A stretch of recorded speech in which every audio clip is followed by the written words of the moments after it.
తాకట్టులో ఉన్న బంగారాన్ని విడిపించి ఆ రోజు ఆన్లైన్ రేటుకే మేము కొంటాం. Sharma gold company. నమస్కారం, సుమన్ టీవీ ప్రేక్షకులకు స్వాగతం.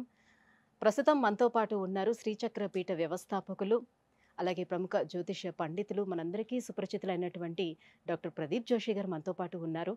ఈ క్రోధినామ సంవత్సరం 27 నక్షత్రాల వారికి ఏ రకంగా ఉండబోతుంది ఏంటనే విషయాన్ని తెలియజేసేందుకు గురుగారు నమస్కారం. శ్రీమాత్రే నమః. మీ జన్మ నక్షత్రం ఇంపార్టెంట్. ఇప్పుడు నేను చెప్పేది ఏది జన్మ నక్షత్రం, నామ నక్షత్రము కాదు. నామ నక్షత్రం వేరు, జన్మ నక్షత్రం వేరు. నామ నక్షత్రానికి ఏ రాశి ఫలాలు గాని ఏ గోచార ఫలితాలు గాని వర్తించవు. పేరు పేరే, పేరులో కొంచెం బలం ఉండాలి, అంతకు మించి ఏం లేదు. అది న్యూమరాలజీ అనుకోండి. మిగతాదంతా కూడా ఇప్పుడు నేను చెప్పేటువంటి నక్షత్ర ఫలితాలు ఏవవుతున్నాయి నామ నక్షత్రాన్ని బట్టి, సారీ నేను చెప్పేటువంటి పరీక్ష ఏవైతే నక్షత్ర ఫలితాలు ఏవైతున్నాయో ఇవి జన్మ నక్షత్రం అయితే తెలుసుకోవాలి. మీ జన్మ నక్షత్రం మీకు తెలియదంటే నా వెబ్సైట్కి విజిట్ అవ్వండి. అక్కడ మీ date of birth, time, place అన్ని కూడా ఎంటర్ చేయండి. మీకు మీ యొక్క జాతకం మీకు ఈమెయిల్లో PDF రూపంలో వస్తుంది. ఇది 500 పేజీలకు పైగా వస్తుంది. డే టు డే రిపోర్ట్తో సహా వస్తుంది. అంటే ఈ రోజు ఏం జరగబోతుంది, రేపు ఏం జరగబోతుంది అనేది సూచన ప్రాయంగా డే టు డే రిపోర్ట్తో సహా వస్తుంది. సో అది మీరు స్వీకరించవచ్చు. మీ జన్మ నక్షత్రం అక్కడి నుంచి తెలుసుకోండి. పేర్లను బట్టి ఇప్పుడు శ్రీనివాస్ అని పేరు ఉంటుంది, అందరూ తులారాశి అని చెప్పేస్తారు. కాదు. ఇప్పుడు వెంకటేష్ అంటారు, వేవో కాకి మృగశిర నక్షత్రము అంటే ఇది మిథున రాశి అని చెప్పేస్తారు. కాదు. సో ఇలా పేరును బట్టి మీరు రాశులు చెప్పుకోకండి, నక్షత్రాలు చెప్పుకోకండి, దాని ఫలితాలు ఉండవు. సో ఇప్పుడు ఈ సంవత్సరము క్రోధినామ సంవత్సరంలో ఒక్కొక్క నక్షత్రం వారికి ఎలా ఫలితాలు ఉన్నాయో చెప్తాను. అందరూ జాగ్రత్తగా వినండి. మీ జన్మ నక్షత్రాన్ని బట్టి మీరు నోట్స్ రాసుకోండి. గురుగారు, ఈ క్రోధినామ సంవత్సరం స్వాతి నక్షత్రం వాళ్ళకి ఎలా ఉండబోతుంది, వాళ్ళు ఎటువంటి పరిహారాలను పాటించుకోవాలంట? శ్రీ గురుభ్యో నమః. శ్రీమాత్రే నమః. నిన్న 30 ఏళ్ల జ్యోతిష్శాస్త్ర ప్రాక్టీస్ కెరియర్లో స్వాతి నక్షత్ర జాతకులు చూశాను. వీళ్ళు ఎలాంటి వాళ్ళు అంటే, ఒక తెల్లటి ఆచ్ఛాదనం క్లాత్ ఎలా ఉంటుందో వీళ్ళు అలాంటి వాళ్ళు. వీళ్ళు ఏదైనా సరే చాలా సున్నితమైనటువంటి వ్యక్తులు. ఎప్పుడు కూడా నూతన ఉత్సాహంతో అనుకుంటారు, కాకపోతే వీళ్ళు ఉండలేదు. చాలా సున్నితమైన మనస్తత్వం. ఎవరైనా ఒక చిన్న మాట అన్నారు, ఇంకా అయిపోయి అది మైండ్లో తిరుగుతూ ఉంటుంది, అది ఎక్కడి బయటకు పోదు. ఇంకా వీళ్ళ జీవితంలో ఎంట్రీ తప్ప ఎగ్జిట్ ఉండదు. అన్నీ ఎంట్రీ చేసుకుంటారు తప్ప ఎగ్జిట్ చేయరు. అందరితోటి మంచిగా మాట్లాడతారు, ఎమోషన్ కనెక్ట్ అవుతారు, ఎవరేదైనా వింటారు, అదంతా కూడా ఎంట్రీ, మొత్తం ఎంట్రీనే. ఎగ్జిట్ చేసుకోలేరు వీళ్ళు. ఎవరితోటి కూడా బ్రేకప్ చేసుకోలేరు, ఎవరితోటి రిలేషన్షిప్స్లో దూరం అవ్వలేరు. అందరితో స్నేహంగా ఉంటారు. అందరూ వీళ్ళని ఇబ్బంది పెడతానే ఉంటారు. ఇబ్బంది పడ్డా సరే మంచిది సరే అని అలాగే వీళ్ళు దుఃఖాన్ని అనుభవిస్తూనే ఉంటారు. కానీ వీళ్ళు చాలా మంచి వ్యక్తిత్వము, చాలా బాగుంటారు. కాకపోతే సున్నితమైన మనస్తత్వం. వీళ్ళు సింపుల్ చెప్పాలంటే స్వాతి నక్షత్రంకి కొవ్వొత్తి రెండు ఎగ్జాంపుల్ అనమాట. కొవ్వొత్తి ఎలా ఉంటుంది? వెలుగుతుంటుంది, కరిగిపోతూ ఉంటుంది, వెలుగుతూ ఉంటుంది, కరిగిపోతూ ఉంటుంది. స్వాతి నక్షత్ర జాతకులు కూడా మోస్ట్లీ అలాగే ఉంటారు. వాళ్ళు కరిగిపోతూ అందరికీ వెలుగునిస్తారు. సో వాళ్ళ కింద నీడని మాత్రం వాళ్ళు తోల్చుకోలేరు. క్యాండిల్ కిందనే నీడు ఉంటుంది. క్యాండిల్ వల్ల, ఆ దీపం వల్ల మొత్తం రూమ్ అంతా వెలుగు వస్తుంది, కానీ దాని కింద మాత్రమే నీడు ఉంటుంది. సో వీళ్ళ జీవితంలో వాళ్ళకు వాళ్ళు ఏం చేసుకోలేరు, వాళ్ళకి అలాగే ఉంటుంది ఈ జీవితం స్వాతి నక్షత్రం వారికి. అయితే ఈ సంవత్సరం మాత్రం స్వాతి నక్షత్రంకి ఎలా ఉంటుంది అని అంటే, ఎవరైతే మీరు ఎక్కువగా ప్రేమిస్తారు, అంటే మీరు స్వాతి నక్షత్ర జాతకులు, మీరు ఎక్కువగా ఇష్టపడే వ్యక్తి, ప్రేమించే వ్యక్తి, ఆ వ్యక్తి వల్లనే మీరు బాధపడతారు. అతి ప్రేమ వల్ల కూడా బాధపడతారు.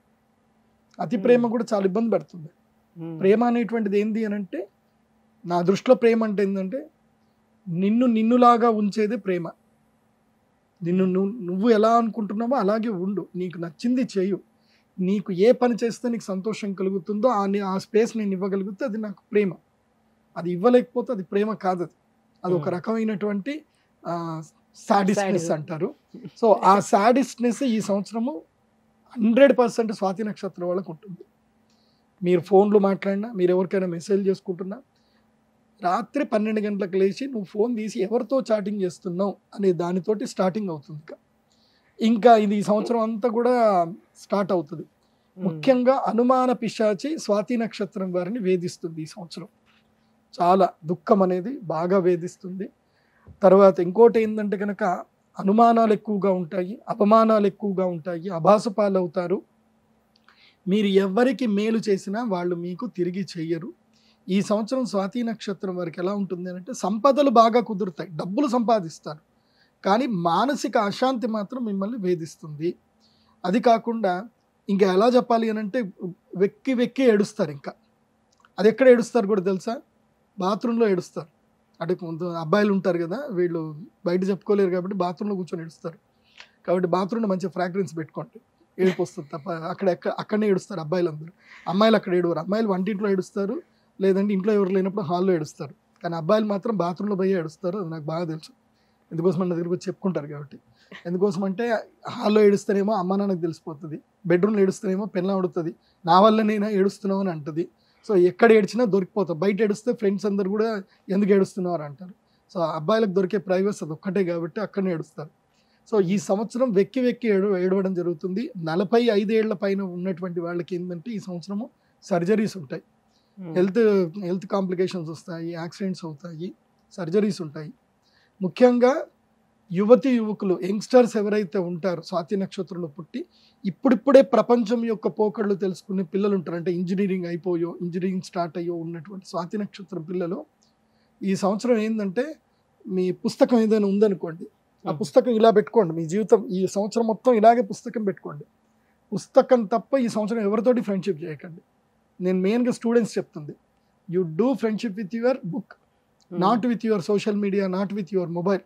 Just do friendship with book.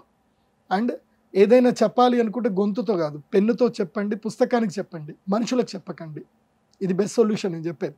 నేను ప్రాక్టికల్ ఆస్ట్రాలజర్, నేను ఏం చెప్పినా 100% ఉంటుంది, కాన్ఫిడెంట్గా చెప్తున్నా స్వాతి నక్షత్రం వాళ్ళకి. సో మీ బాధలు ఎవరికి చెప్పకండి. చెప్తే వాళ్ళు దాన్ని ఎన్కాష్ అయినా చేసుకుంటారు, లేకపోతే మిమ్మల్ని అబాస్పాలు ఏం చేస్తారు, లేకపోతే టైం వచ్చినప్పుడు మిమ్మల్ని అదే బాధలు చెప్పుకుంటూ నువ్వు మంచోడు అనుకుంటున్నావా, నిన్ను నువ్వు జడ్జ్ చేసుకుంటున్నావని నేను తిడతారు. కాబట్టి ఎవ్వరికీ చెప్పకండి. ఒక తెల్లటి పుస్తకానికి చెప్పాను కదా, తెల్లటి పేపర్ లాంటి వాళ్ళు వీళ్ళని, ఆ పేపర్ మీద రాయండి. Okay, don't be emotion, be practical.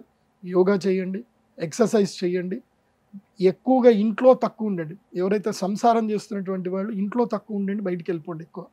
And ఇంట్లో ఏదైనా గొడవ వచ్చిందనుకోండి, శ్రీమద్ రమారమణ గోవిందో హరి అని ఆ యొక్క వెంకటేశ్వర స్వామిని తలుచుకొని వెంటనే తిరుమలకో ఏ గుడికో వెళ్ళండి, లేదంటే ఏదైనా ఇన్స్టిట్యూట్లో అయినా జాయిన్ అవ్వండి. ఈ సంవత్సరం చెప్తుంది. ఈ సంవత్సరం సంసార జీవితం తక్కువ, వ్యావహారిక జీవితం ఎక్కువగా. ఇలా ఉంటేనే మీకు ప్రశాంతంగా ఉంటుంది. అండ్ మోస్ట్లీ నేను స్వాతి నక్షత్రం వాళ్ళకి చెప్పేది ఏంటంటే ఈ సంవత్సరము ఈ కర్ణ పిశాచిని తీసి పక్కన పెట్టి ఒక చిన్న డబ్బా ఫోన్ కొనుక్కోండి. దానివల్ల మీ జీవితంలో ఏ అనుమానాలు రావు. బేసిక్గా మీరు చేసేది ఏం ఉండదు అక్కడ, ఏం ఉండదు. నాట్ ఓన్లీ స్వాతి నక్షత్రం, ఎవరైనా అలాంటిది కొనుక్కుంటే పీస్ఫుల్ గా ఉంటుంది. అంటే టైం బాగా లేదనుకోండి, ఇప్పుడు మన ప్రమేయం ఉండదు, మనకి ఎవరో ఒకళ్ళు ఏదో మెసేజ్ పెట్టారు, స్కూల్ ఫ్రెండ్స్ ఎవరో, హాయ్ బాగున్నావా, ఏం చేస్తున్నావు అని చెప్పి బై మిస్టేక్ ఏదో ఎమోజీ వచ్చి పడింది అనుకోండి, అయిపోయినట్టే. సో వాళ్ళు కూడా ఇష్టాన్ని పంపించరు, ఏదో ఎమోజీ పంపించారు. అదేదో నీ మధ్య వాట్సాప్ లో చూసాను, కొంతమందికి దీని మీనింగ్స్ కూడా తెలియని వాళ్ళు ఉంటారు పాపం, పెట్టేస్తూ. అదేదో ఆఫీస్ లో చూసాను, సార్ ఐఎమ్ ప్రెగ్నెంట్ అని చెప్పి ఆమె మెసేజ్ పెడుతుంది. సో సో అది ఒక గంట తర్వాత ఆమె రిప్లై ఇస్తుంది, నాకు లీవ్ కావాలి సార్ అని చెప్పి. ఆ గంట లోపల వీళ్ళ ఇంట్లో కుటుంబం ఇదైపోతుంది అనమాట. ఆమె ప్రెగ్నెంట్ అయితే నీకెందుకు చెప్పింది, నువ్వేం చేసినావు అని చెప్పి వాళ్ళ ఆవిడ, నాకు సంబంధం లేదే, ప్రెగ్నెంట్ అయితే నేనేం చేయాలి, అందుకోసం సోవాటని పెట్టాను కదా అని అంటే, లేదు నువ్వేదో చేసావు. గంట తర్వాత ఆమె మెసేజ్ పెడతా అనమాట, sir I need a leave sir, నేను బయటికి వెళ్ళి నాకు ప్రెగ్నెన్సీ లీవ్ కావాలి సార్ అని అడిగింది. అదేదో ఇమీడియట్లీ పెట్టచ్చు కదా, గంట లోపల మా కుటుంబం అంతా అల్లకల్లోలం పెట్టింది. సో ఇలా మన ప్రమేయం లేకుండా మన జీవితంలో మనకు కొన్ని జరుగుతాయి. ఎవరో ఒకళ్ళు దిక్కుమాల ఫోటోలు పంపిస్తారు, ఇలాంటివన్నీ జరుగుతాయి. కాబట్టి స్వాతి నక్షత్రం వాళ్ళు ఈ సంవత్సరము ఎక్కువగా పుస్తకాలకు దగ్గరగా ఉండండి, మొబైల్కి దూరంగా ఉండండి, సోషల్ ప్లాట్ఫామ్కి దూరంగా ఉంటే మంచిది. అది అబ్బాయిలైనా అమ్మాయిలైనా. ఎందుకోసమంటే అబ్బాయిలకు కూడా వాళ్ళ లవర్ పట్ల చాలా పొసెసివ్నెస్ ఉంటుంది. నా లవర్ నాతోటే మాట్లాడాలి, ఎవరితోటి డిస్కస్ చేయకూడదు, ఏ చాట్ చేయకూడదు అందుకోసమే రాత్రంతా వాట్సాప్ స్టేటస్ చెక్ చేస్తూ ఉంటారు, ఎన్ని గంటలకు పడుకుంది, లాస్ట్ సీన్ ఇప్పుడు ఇవన్నీ చెక్ చేస్తూ ఉంటారు. సో ఇది అందరికీ కామన్ గా ఉంటుంది. కాకపోతే ఈ సంవత్సరం స్వాతి నక్షత్రం వాళ్ళకి ఎక్కువగా ఉంటుంది పీడ. సో ఈ సంవత్సరం స్వాతి నక్షత్రం వాళ్ళకి తాను ఎవరైతే ప్రేమిస్తారో తాను ప్రేమించిన వాళ్ళ వల్లనే వాళ్ళకి ఇబ్బందులు వస్తాయి. శత్రుబాధ ఉండదు, ప్రేమికులే శత్రువులు అవుతారు. గురుగారు, స్వాతి నక్షత్రం వారు మరి ఎటువంటి పరిహారాలను పాటించుకోవాలి వాళ్ళ ఆ పీస్ ఆఫ్ మైండ్ కావాలి అంటే? స్వాతి నక్షత్రం వారు మెయిన్గా పరిహారం ఏంటంటే, ఏది జరిగినా నాకు సంబంధం లేదు, నన్ను ఎవరు అనలేదు అనుకోవడం బెస్ట్ పరిహారం. ఏది జరిగినా నాకు సంబంధం లేదు, ఈ 3 బాగా గుర్తుపెట్టుకోండి. గుర్తులేదు, మర్చిపోయా, తెలియదు. ఏంటి?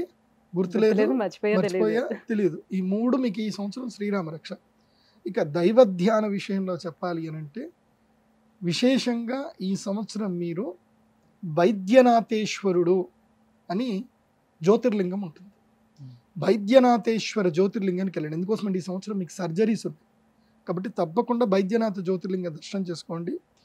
రెండవది కుమార తీర్థము, తుంబుర తీర్థమని శ్రీ వెంకటేశ్వర స్వామి తిరుమలలో తీర్థాలు, ఆ తీర్థాలకు ట్రెక్కింగ్ వెళ్ళండి. చక్కగా ఆ తీర్థాలలో స్నానం చేయండి. ఇది ఒక పరిహారం. ఇంకొక విశేషమైన పరిహారం ఏంటంటే, మీరు రాజమాతంగి అని ఒక తంత్ర పూజ ఉంటుంది. ఏంటి? రాజమాతంగి. ఈ అమ్మవారినే రాజశ్యామలు అంటారు. అందులోపల రాజమాతంగి అనేది ఒక క్రియ. ఆ రాజమాతంగి తంత్రం చేయించుకుంటే ఈ సంవత్సరం మీకు ఎలాంటి అరిష్టాలు జరగవు. దైవశక్తిని సంపాదించుకోండి, బాగుంటుంది. ధన్యవాదాలు గురుగారు.